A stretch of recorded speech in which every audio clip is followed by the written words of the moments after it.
إذ قال الله يا عيسى إني متوفيك ورافعك إلي ومطهرك من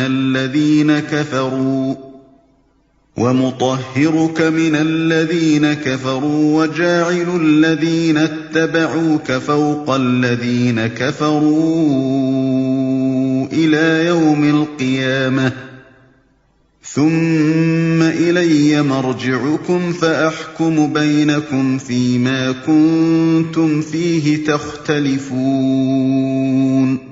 وہ اللہ کی خفیہ تدبیر ہی تھی جب اس نے کہا کہ اے عیسیٰ اب میں تجھے واپس لے لوں گا اور تجھ کو اپنی طرف اٹھا لوں گا، اور جنہوں نے تیرا انکار کیا ہے ان سے، یعنی ان کی معیت سے اور ان کے گندے ماحول میں ان کے ساتھ رہنے سے تجھے پاک کر دوں گا، اور تیری پیروی کرنے والوں کو قیامت تک ان لوگوں پر بالا دست رکھوں گا جنہوں نے تیرا انکار کیا ہے۔ پھر تم سب کو آخر کار میرے پاس آنا ہے، اس وقت میں ان باتوں کا فیصلہ کر دوں گا جن میں تمہارے درمیان اختلاف ہوا ہے۔ اے عیسیٰ اب میں تجھے واپس لے لوں گا۔ اصل میں لفظ متوفی کا استعمال ہوا ہے۔ توفا کے اصل معنی لینے اور وصول کرنے کے، روح قبض کرنا۔ اس لفظ کا مجازی استعمال ہے، نہ کہ اصل لغوی معنی۔ یہاں یہ لفظ انگریزی لفظ ٹو ریکال کے معنی میں مستعمل ہوا ہے، یعنی کسی عہدیدار کو اس کے منصب سے واپس بلا لینا۔ چونکہ بنی اسرائیل صدیوں سے مسلسل نافرمانیاں کر رہے تھے، بار بار کی تنبیہوں اور فرمائشوں کے باوجود ان کی قومی روش بگڑتی ہی چلی جا رہی تھی۔ پے در پے کئی انبیاء کو قتل کر چکے تھے، اور ہر اس بندہ صالح کے خون کے پیاسے ہو جاتے تھے جو نیکی اور راستی کی طرف انہیں دعوت دیتا تھا۔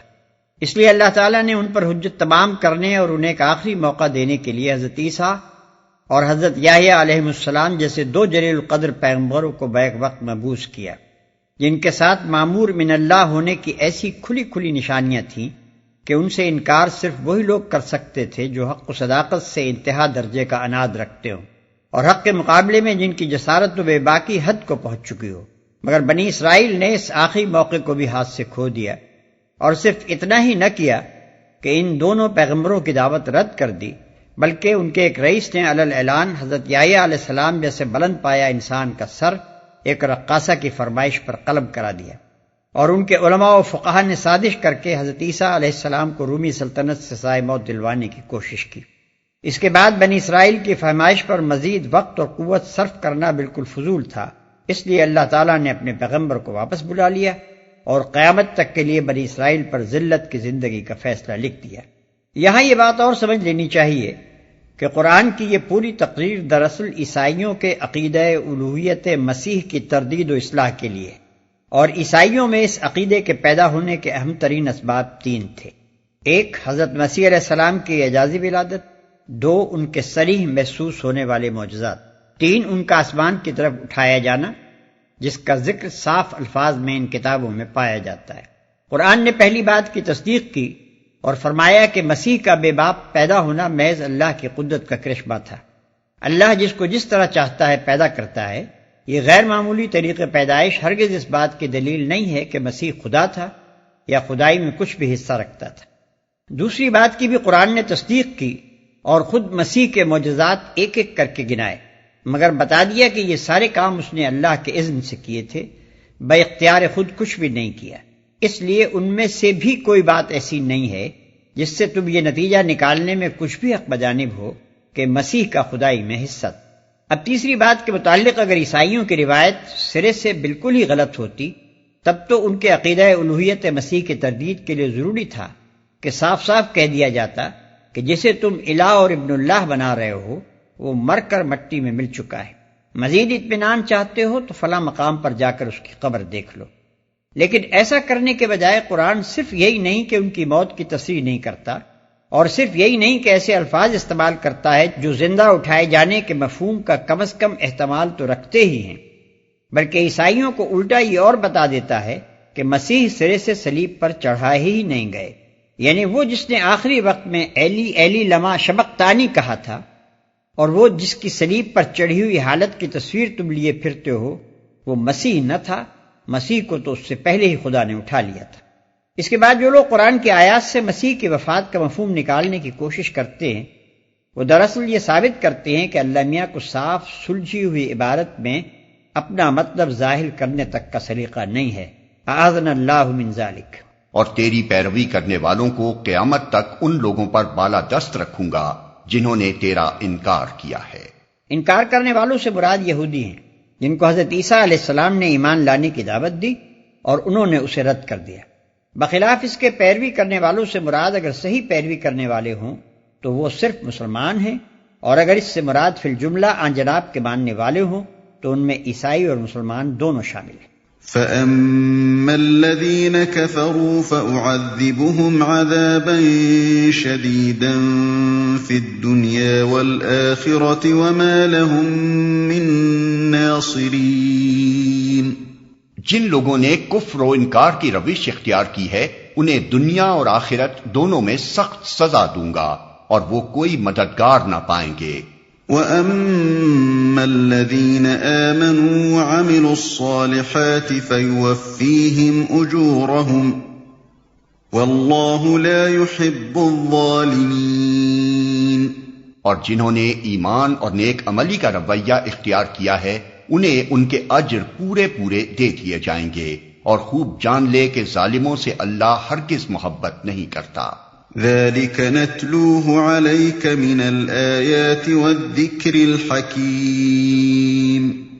یہ آیات اور حکمت سے لبریز تذکرے ہیں جو ہم تمہیں سنا رہے ہیں۔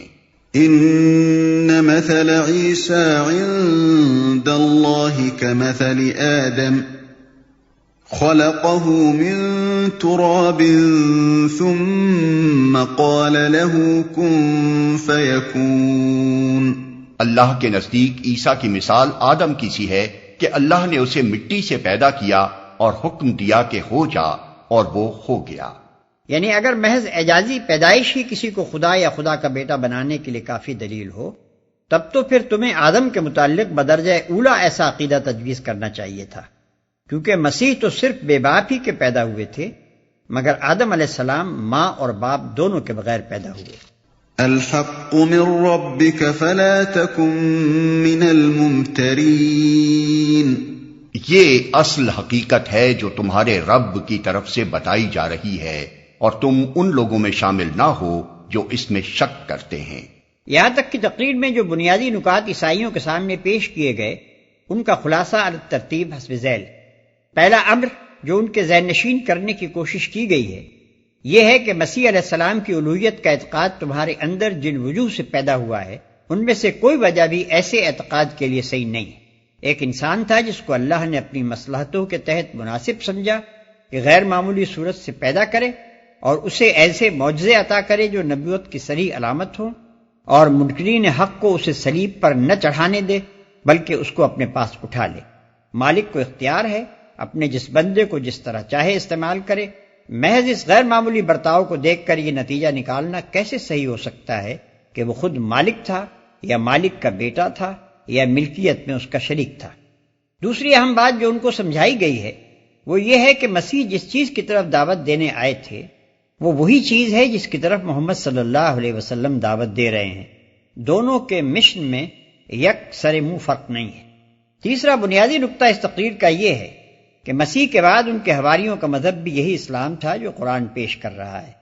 بعد کی عیسائیت نہ اس تعلیم پر قائم رہی جو مسیح علیہ السلام نے دی تھی اور نہ اس مذہب کی پیرو رہی جس کا اتباع مسیح کے حواری کرتے تھے۔ فمن حاجك فيه من بعد ما جاءك من العلم فقل تعالوا ندع أبناءنا وأبناءكم ونساءنا ونساءكم وأنفسنا وأنفسكم ثم نبتهل فنجعل لعنة الله على الكاذبين۔ یہ علم آ جانے کے بعد اب جو کوئی اس معاملے میں تم سے جھگڑا کرے تو اے محمد اس سے کہو آؤ ہم اور تم خود بھی آ جائیں اور اپنے اپنے بال بچوں کو بھی لے آئیں اور خدا سے دعا کریں کہ جو جھوٹا ہو اس پر خدا کی لعنت ہو۔ فیصلے کی یہ صورت پیش کرنے سے دراصل یہ ثابت کرنا مقصود تھا کہ وفد نجران جان بوجھ کر ہٹ دھرمی کر رہا ہے۔ اوپر کی تقریر میں جو باتیں بیان کی گئی ہیں ان میں سے کسی کا جواب بھی ان لوگوں کے پاس نہ تھا۔ مسیحیت کے مختلف عقائد میں سے کسی کے حق میں بھی وہ خود اپنی کتب مقدسہ کی ایسی سند نہ پاتے تھے جس کی بنا پر کامل یقین کے ساتھ یہ دعویٰ کر سکتے کہ ان کا عقیدہ امر واقع کے عین مطابق ہے اور حقیقت اس کے خلاف ہرگز نہیں ہے۔ پھر نبی صلی اللہ علیہ وسلم کی سیرت، آپ کی تعلیم اور آپ کے کارناموں کو دیکھ کر اکثر اہل وقت اپنے دلوں میں آپ کی نبوت کے قائل بھی ہو گئے تھے یا کم از کم اپنے انکار میں متزلزل ہو چکے تھے۔ اس لیے جب مجھ سے کہا گیا کہ اچھا اگر تمہیں اپنے عقیدے کی صداقت کا پورا یقین ہے تو آؤ ہمارے مقابلے میں دعا کرو کہ جو جھوٹا ہو اس پر خدا کی لعنت ہو، تو ان میں سے کوئی بھی اس مقابلے کے لیے تیار نہ ہوا۔ اس طرح یہ بات تمام عرب کے سامنے کھل گئی کہ نجرانی مسیحیت کے پیشوا اور پادری جن کے تقدس کا سکہ دور دور تک رواں ہے، دراصل ایسے عقائد کا اتباع کر رہے ہیں جن کی صداقت پر خود انہیں کامل اعتماد نہیں ہے۔ ان هذا لهو القصص الحق وما من اله الا الله وان الله لهو العزيز الحكيم۔ یہ بالکل صحیح واقعات ہیں اور حقیقت یہ ہے کہ اللہ کے سوا کوئی خداوند نہیں ہے، اور وہ اللہ ہی کی ہستی ہے جس کی طاقت سب سے بالا اور جس کی حکمت نظام عالم میں کار فرما ہے۔ فَإِن تَوَلَّوْا فَإِنَّ اللَّهَ عَلِيمٌ بِالْمُفْسِدِينَ۔ پس اگر یہ لوگ اس شرط پر مقابلے میں آنے سے منہ موڑیں تو ان کا مفسد ہونا صاف کھل جائے گا، اور اللہ تو مفسدوں کے حال سے واقف ہی ہے۔